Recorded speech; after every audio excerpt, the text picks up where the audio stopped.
영적 전쟁에서 승리하는 길. 시편 83편 1절에서 18절 말씀. 영적 전쟁에서 승리하는 길. 사탄이 지금도 사방에서 활개치고 있다. 결국 인생을 살아가면서 사탄의 공격을 수시로 받는 것은 어쩔 수 없는 현실이다. 사탄은 직접 공격하기도 하고 사람을 충동질해서 공격하기도 한다. 그런 공격을 잘 물리치려면 사탄이 어떤 존재인지를 잘 알아야 한다. 본문에 나오는 이스라엘의 대적의 모습은 사탄이 어떤 속성을 가진 존재인지에 대한 상징적인 교훈을 준다. 사탄은 어떤 존재인가? 첫째, 교만의 영이다. 당시 이스라엘의 대적들은 요란하게 모여 떠들면서 거만하게 하나님을 대적했다. 사탄의 제1 속성은 교만이다. 하나님은 겸손하게 하나님을 의지하면 견고한 반석이 되어주시지만 교만하게 하나님을 멀리하면 그 높아진 마음을 언젠가 반드시 무너뜨리신다. 둘째, 거짓의 영이다. 당시 대적들은 간계를 부리고 서로 동맹을 맺어 이스라엘을 완전히 없애려고 했다. 그 모습은 사탄의 거짓된 속성을 잘 나타낸다. 사탄이 가장 많이 사용하는 방법 중 하나는 거짓이다. 거짓에 미혹되지 않도록 주의하라. 대박 욕심만 버려도 거짓에 미혹되는 삶을 크게 줄일 수 있다. 셋째, 대적의 영이다. 당시 대적들은 힘을 합쳐서 이스라엘을 치려고 했다. 지금도 사탄은 하나님의 자녀를 대적해서 무너뜨리려고 호시탐탐 노리고 있다. 사탄의 존재와 공격은 현실적인 문제다. 그 문제에 잘 대처해서 영적 전쟁에서 승리하려면 어떻게 해야 하는가?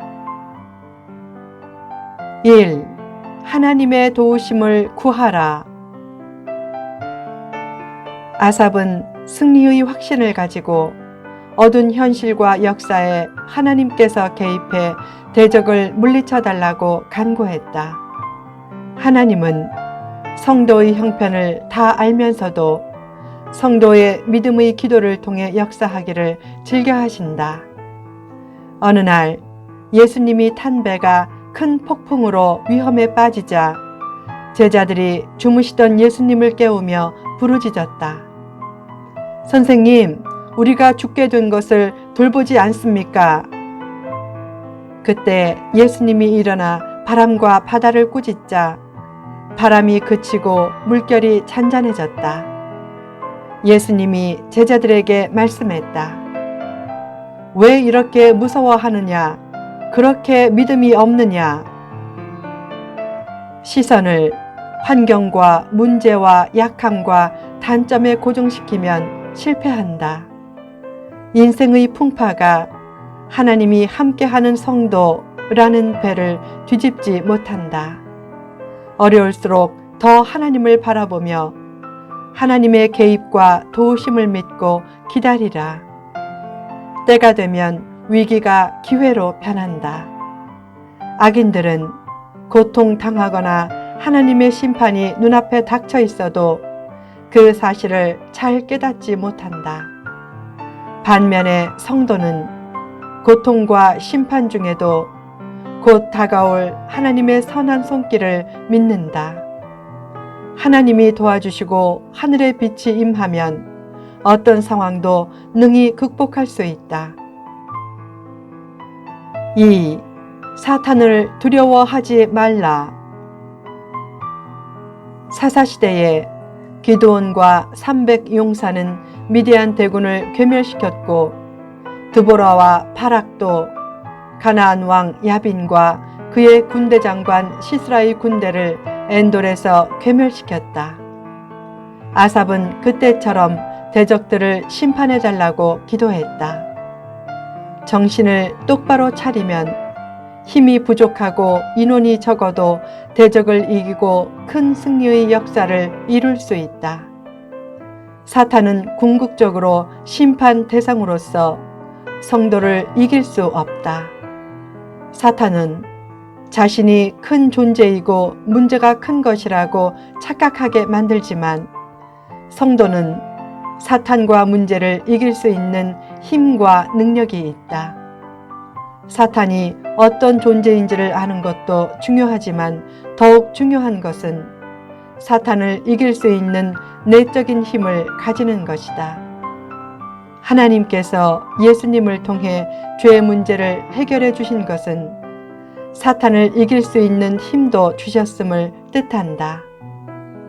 유대인들은 귀신의 왕을 바알세불, 즉 파리의 왕이라고 불렀다. 누구도 파리나 파리의 왕을 무서워하지 않는다. 사탄은 무서운 것 같지만 성도에게는 파리의 왕과 같은 보잘것없는 존재다. 믿음만 잃지 않으면 어둠의 세력과 문제를 능히 이길 수 있다.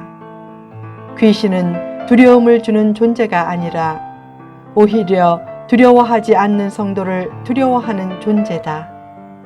사탄과 귀신의 존재는 인정하되 겁내거나 무서워하지는 말라.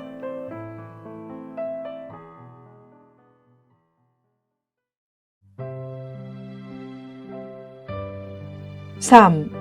하나님의 이름을 높이라. 아삽은 기도했다. 여호와여, 그들의 얼굴에 수치가 가득하게 하사 그들이 주의 이름을 찾게 하소서.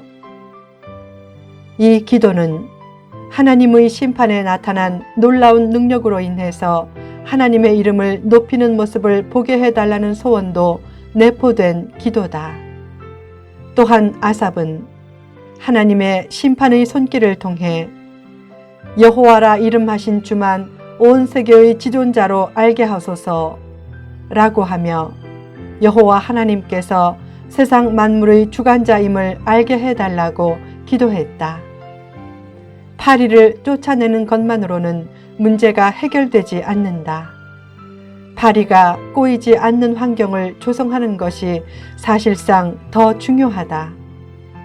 즉, 흑암의 세력은 쫓아서만 안 되고 근본적으로 청결한 환경을 준비해야 한다. 환경이 깨끗하면 파리가 꼬이지 않는다. 사탄을 떠나게 해달라고 아무리 기도하고 아무리 능력 있는 사람의 안수를 받아도 본인이 사탄이 꼬일 만한 행동을 하면 사탄을 쫓아내는 것은 아무런 소용이 없다. 사탄을 쫓아내는 것보다 사탄이 꼬이지 않게 하는 것이 더 중요하다. 어떻게 사탄이 꼬이지 않게 하는가? 영혼과 마음을 청결하게 만들라. 특히 하나님을 가까이 하고 하나님의 이름을 높이라. 어둠의 세력이 가장 힘을 못 쓰는 곳은 하나님의 이름이 높여지는 곳이고 어둠의 세력이 가장 힘을 못 쓸 때는 하나님의 이름이 높여질 때다. 다윗이 위대한 승리자의 삶을 살았던 비결은 하나님의 이름을 높이는 태도가 탁월했기 때문이었다. 다윗이 17살 때 당시 이스라엘 사람들은 모두 골리앗에 대해 이렇게 말했다. 골리앗은 정말로 크다. 엄청난 괴력을 가지고 있어서 누구도 상대하지 못한다. 그러나 다윗은 골리앗을 보고 말했다. 이 할례받지 못한 자는 누구냐? 다윗은 골리앗에 대해 수군거리거나 웅성거리지 않았고 두려워하지도 않았다. 다윗의 믿음의 말을 듣고 주위 사람들이 수군거렸을 것이다. 저 작은 애송이가 만용을 부리는구나.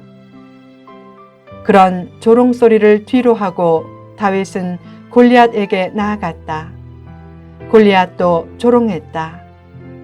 내가 나를 개로 알고 몽둥이를 가지고 나오느냐?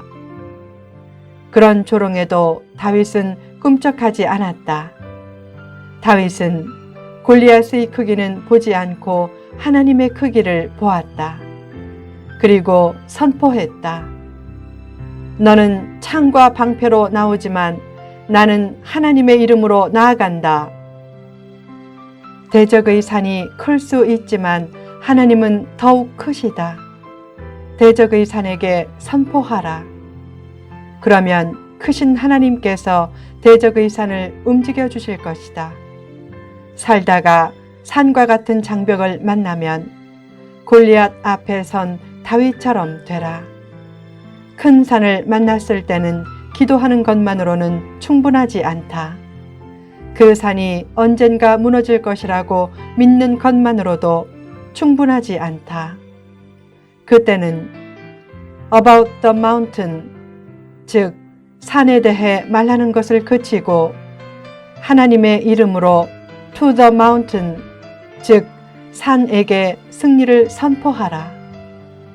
신앙생활을 하다 보면 수많은 사탄의 공격이 있다. 그때 낙심하지 말고 좌절하지 말라.